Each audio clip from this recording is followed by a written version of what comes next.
ಒಂದೇ ತಾಯಿ ಹೊಟ್ಟೆಯಲ್ಲಿ ಹುಟ್ಟದಂತಹ ಅಷ್ಟೂ ಮಕ್ಕಳು ಕೂಡ ವಿಭಿನ್ನವಾಗಿರ್ತಾರೆ. ಅವರದೇ ಒಂದು ಭಾವನೆ, ಅವರದೇ ಒಂದು ವಿಚಾರದಲ್ಲಿ, ಅವರದೇ ಒಂದು ಮಾರ್ಗದಲ್ಲಿ ಎಲ್ಲರೂ ಕೂಡ ಭಿನ್ನ ವಿಭಿನ್ನವಾಗಿ ಇರುವಂಥದ್ದು. ತಂದೆ ತಾಯಿ ಒಂದೇ ಆಗಿದ್ರು ಕೂಡ ಆ ಮಕ್ಕಳಲ್ಲಿ ಕೂಡ ತುಂಬಾ ವಿಭಿನ್ನತೆಯನ್ನ ಕಾಣ್ತಾ ಇರ್ತೀವಿ. 5 ಬೆರಳು ಒಂದೇ ರೀತಿ ಸಮ ಹೇಗೆ ಅಲ್ವೋ, ಒಂದು ತಂದೆ ತಾಯಿಯಲ್ಲಿ ಹುಟ್ಟಿದಂತಹ ಮಕ್ಕಳುಗಳು ಎಲ್ಲರೂ ನಡವಳಿಕೆ ಕೂಡ ಒಂದೇ ರೀತಿ ಇರೋದಿಲ್ಲ. ಒಂದೇ ತಂದೆ ತಾಯಿಯವ್ರಿಗೆ ಹುಟ್ಟಿರ್ತಾರೆ, ಅವರ ಸಂಸ್ಕಾರ, ಅವರು ಆಚಾರ ವಿಚಾರವನ್ನೇ ನೋಡ್ಕೊಂಡು ಇವರು ಫಾಲೋ ಮಾಡ್ಕೊಂಡು ಬರ್ತಾ ಇರ್ತಕ್ಕಂಥದ್ದು. ಅದರಲ್ಲಿ ಒಂದಷ್ಟು ಜನ ಸಾತ್ವಿಕವಾಗಿ ತುಂಬಾ ಸನ್ನಡತೆಯಿಂದ ಹೋಗೋರು ಇನ್ನೊಂದಷ್ಟು ಜನ ಇರ್ತಾರೆ. ಇನ್ನೊಂದಷ್ಟು ಕೋಪಿಷ್ಟವಾಗಿ ಇಲ್ಲ ಯಾಕೆ ಹೀಗೆ ಅಂತ ಪ್ರಶ್ನೆ ಮಾಡುವಂತಹ ಗುಣ ಇನ್ನೊಂದಷ್ಟು ಜನರಲ್ಲಿ ಬರುವಂಥದ್ದು. ಹೀಗೆ ಭಿನ್ನ ವಿಭಿನ್ನ ಗುಣಗಳು ಒಂದೇ ತಂದೆ ತಾಯಿಯ ಹೊಟ್ಟೆಯಲ್ಲಿ ಹುಟ್ಟಂತಹ ಮಕ್ಕಳಿಗೆ ಇರುತ್ತೆ. ಒಂದೇ ರೀತಿಯಾದಂತಹ ಸಂಸ್ಕಾರ ತಂದೆ ತಾಯಿ ಅಷ್ಟು ಜನಕ್ಕೂ ಹುಟ್ಟಿದ್ರು, ಬೇರೆ ಬೇರೆ ರೀತಿಯಾದಂತಹ ವಿಭಿನ್ನತೆ ಅಷ್ಟು ಜನದಲ್ಲಿ ಬರೋದಕ್ಕೆ ಏನ್ ಕಾರಣ ಇರಬಹುದು? ಅದು ನೀವು ಹಾಗೆ ಮೂಲ ನೋಡಕ್ ಹೋದ್ರೆ ಕರ್ಮ ಸಿದ್ಧಾಂತಕ್ಕೆ ಹೋಗ್ಬೇಕಾಗುತ್ತೆ. ನೀವು ಅಂದ್ರೆ ತಾಯಿಯ ಗರ್ಭದಲ್ಲೇ ಹುಟ್ಟಿದ್ರು ಸಹ ತಂದೆ ತಾಯಿ ಎಲ್ಲಾ ಮಕ್ಕಳಿಗೂ ಒಂದೇ ಸಂಸ್ಕಾರ ಕೊಟ್ಟಿದ್ರು ಸಹ ಎಲ್ಲ ಮಕ್ಕಳು ವಿಭಿನ್ನವಾಗಿರ್ತವೆ.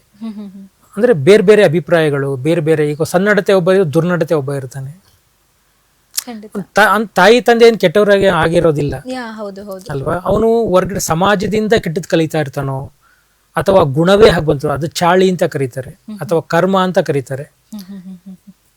ಇದೆಲ್ಲವೂ ಸಹ ಮ್ಯಾಟರ್ ಆಗುತ್ತೆ. ಈಗ ಬರೀ ಕರ್ಮದಿಂದ ಬಂದಿದ್ಯಾ ಅದೊಂದು ಭಾಗ, ಆದ್ರೆ ಸಮಾಜ ಒಂದು ರೀತಿ ಅವನಿಗೆ ಕಲಿಸುತ್ತೆ. 5 ಜನ, ಹೌದು, ಈಗ ಹಸುವನ್ನ ಪ್ರೀತಿಯಾಗಿ ನೋಡೋಣ, ಹಸು ತಗೊಂಡೋಗಿ ಮಾರು ದುಡ್ಡು ಮಾಡೋನು ಇದ್ದಾನೆ, ಹಸುವನ್ನ ಕಾಮಧೇನು ಅಂತ ಪೂಜೆ ಮಾಡೋನು ಇರ್ತಾರೆ ಅಲ್ವಾ. ಹಾಗಾಗಿ ಈ ಎಲ್ಲರೂ ಹಿಂಗೆ ಇರ್ತಾರೆ ಅಂತ ಹೇಳಕ್ಕಾಗಲ್ಲ. ಬಟ್ ತಂದೆ ತಾಯಿ ಆದಷ್ಟು ಸಂಸ್ಕಾರಗಳನ್ನ ಕೊಟ್ಟು, ನೋಡಪ್ಪ ಹೀಗೆ ಬದುಕಪ್ಪ, ಹಿಂಗಿದೆ ಅಂತೆಲ್ಲ ಅವ್ರು ಹೇಳ್ಕೊಡ್ಬೇಕಾದ್ರು ತಂದೆ ತಾಯಿಯ ಕರ್ತವ್ಯ. ಒಟ್ಟಾರೆ ಮಕ್ಕಳಿಗೆ ಅವರ ಸಂಸ್ಕಾರವನ್ನ ನೀಡೋದು ತಂದೆ ತಾಯಿಯ ಜವಾಬ್ದಾರಿಯಾಗಿದೆ, ಅವರ ಕರ್ತವ್ಯ ಆಗಿದೆ. ಆಯ್ಕೆ ಮಾಡ್ಕೊಳ್ಳೋದು ಹಾಗಿದ್ರೆ ಮಕ್ಕಳ ಕೈಯಲ್ಲೇ ಇದೆ ಅಂತ ನೀವು ಹೇಳ್ತಾ ಇದ್ದೀರಿ. ಖಂಡಿತ ಆಯ್ಕೆ ಮಾಡ್ಕೋಬೇಕಲ್ವಾ. ಹೇಗೆ ಆಯ್ಕೆ ಮಾಡ್ಕೋಬಹುದು? ಏನೂ ತಿಳಿದೇ ಇರುವಂತಹ ವಯಸ್ಸೋದು, ಒಂದು ಖಾಲಿ ಸ್ಲೇಟ್ ಮೇಲೆ ನಾವು ಏನು ಬರಿತೀವಿ ಅದೇ ಬರವಣಿಗೆಯಲ್ಲಿ ಹೋಗುತ್ತೆ ಅನ್ನೋ ಹಾಗೆ ತಂದೆ ತಾಯಿ ಒಳ್ಳೆ ಸಂಸ್ಕಾರವನ್ನೇ ಬರೆದಿರ್ತಾರೆ. ಯಾಕೆ ಎಲ್ಲ ಮಕ್ಕಳಲ್ಲೂ ಕೂಡ ಆ ಸಂಸ್ಕಾರ ರೂಢಿ ಆಗೋದಿಲ್ಲ?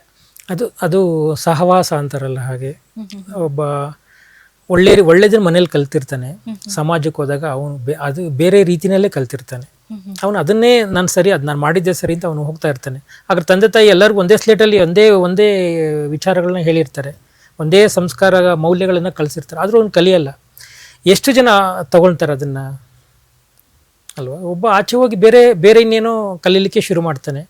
ಈ ಮನೇಲಿ ಎಷ್ಟೆಲ್ಲ ಹೇಳ್ಕೊಟ್ರು ಅಪ್ಪ ಮಗ ಅಂದ್ರೆ ಏನೇನಂತ ಹೇಳ್ತಾರೆ, ಬನ್ನಿ ಹೋಗಿ ಈ ಥರ ಸಂಸ್ಕಾರಗಳು ಹೇಳ್ಕೊಟ್ಟಿದ್ರು ಸಹ ಮನೇಲಿ ಹೋಗಿ ಅವನು ಏನು ಮಾಡ್ತಾನೆ ಅಂದರೆ, ಹೊರಗಡೆ ಹೋಗಿ ಏನು ಮಾಡ್ತಾನೆ, ಮಾಮೂಲಿ ಕೆಟ್ಟ ವಿಚಾರಗಳನ್ನೇ ಕಲಿತಾನೆ.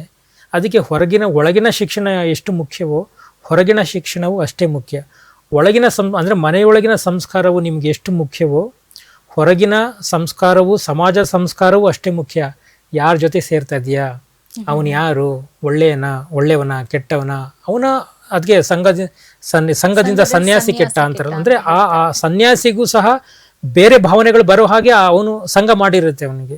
ಅಂದ್ರೆ ಸನ್ಯಾಸದೇ ಒಂದು ನೀತಿ ನಿಯಮಗಳು ಅಥವಾ ಕಟ್ಟುಪಾಡುಗಳಿದೆ, ಅದನ್ನು ಸಹ ಭೇದಿಸುವಂತ ವಿಚಿತ್ರ ಚಟುವಟಿಕೆಗಳನ್ನು ಇನ್ನೊಬ್ಬ ಸಂಸ್ಕಾರಗಳು ತಿಳಿಸ್ಕೊಡ್ತಾನೆ.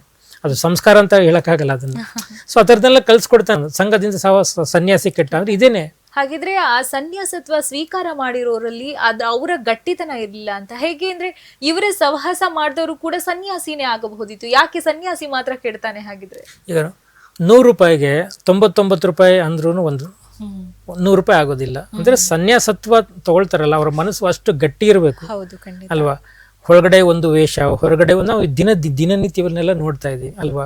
ಹೌದು, ಇವ್ ನೋಡಿ ಯಾರ ಕಾವ್ಯ ಹಾಕಿ ಏನೋ ಮಾಡಿದ್ನಂತೆ ಅಂದ್ರೆ ಅವ್ನು ನೋಡಿ ಇನ್ನೊಬ್ಬ ಬೇಡ, ಯಾರಿಗೂ ಗುರುಗಳಿಗೂ ಬೆಲೆ ಇರಲ್ಲ, ಯಾವ ಸನ್ಯಾಸತ್ವಕ್ಕೂ ಬೆಲೆ ಇರಲ್ಲ. ಸನ್ಯಾಸತ್ವ ಹೆಸರಿಗೆ ಅಷ್ಟೇ ಸನ್ಯಾಸತ್ವ ಇರುತ್ತೆ, ಹೊರಗಡೆ ಇನ್ನೇನೋ ಬೇರೆ ಅವರ ಇದು ಎಲ್ಲ ಇರುತ್ತೆ. ಸೊ ಇದು ಮೇಲೆ ಪ್ರಭಾವ ಬೀರುತ್ತೆ ಮಕ್ಕಳ ಮೇಲೆ. ಹೌದು, ಯಾರು ನೋಡುವಂಥ ದೃಷ್ಟಿಯೂ ಸಹ ನಮಗೆ ಒಬ್ಬ ಪೂಜ್ಯ ಗುರುಗಳಿಗಾಗಿರ್ಬೋದು ಅಥವಾ ಬೇರೆ ಇನ್ಯಾರಿಗೂ ಆಗಿರ್ಬೋದು ಆ ಭಾವನೆಗಳೇ ಬರೋದಿಲ್ಲ. ಬಿಡು, ಇವನು ಅದೇ ತರ ಅಂತ.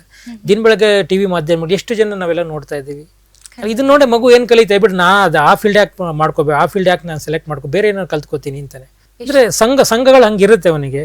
ಅದು ಯಾವ ರೀತಿ ಅವ್ರು ಸಹವಾಸ ಮಾಡ್ತಾ ಹೋಗ್ತಾ ಇರ್ತಾರೆ. ಈಗ ಒಳ್ಳೆ ರೀತಿನಲ್ಲೇ ಇದ್ದ ಒಬ್ಬ ಸನ್ಯಾಸಿ, ಒಳ್ಳೆ ರೀತಿಯಲ್ಲೇ ಬದುಕ್ತಾ ಇದ್ದ, ಯಾವುದೊಂದು ಸನ್ನಿವೇಶ ಅವನಿಗೆ ಜೊತೆ ಆಯ್ತು, ಯಾರೊಬ್ರು ಸಿಕ್ಕಿದ್ರು, ತನ್ನದ ಮೌಲ್ಯಗಳೆಲ್ಲ ಬಿಟ್ಟ ಅವನು. ಹೊರಗಿನ ಮೌಲ್ಯಗಳು ಸರಿ ಅಂತ ಅನ್ನಿಸ್ತು, ಹೊರಗಿನ ಮೌಲ್ಯಗಳನ್ನು ಆಚರಣೆ ಮಾಡ್ಕೊಂಡು ಅವನು ಕೆಡೋದ್ರ ಜೊತೆಗೆ ಇನ್ನೊಬ್ಬರನ್ನು ಕೆಡಿಸ್ಕೊಂಡು ಸಮಾಜವನ್ನೇ ಹಾಳು ಮಾಡ್ತಾರೆ.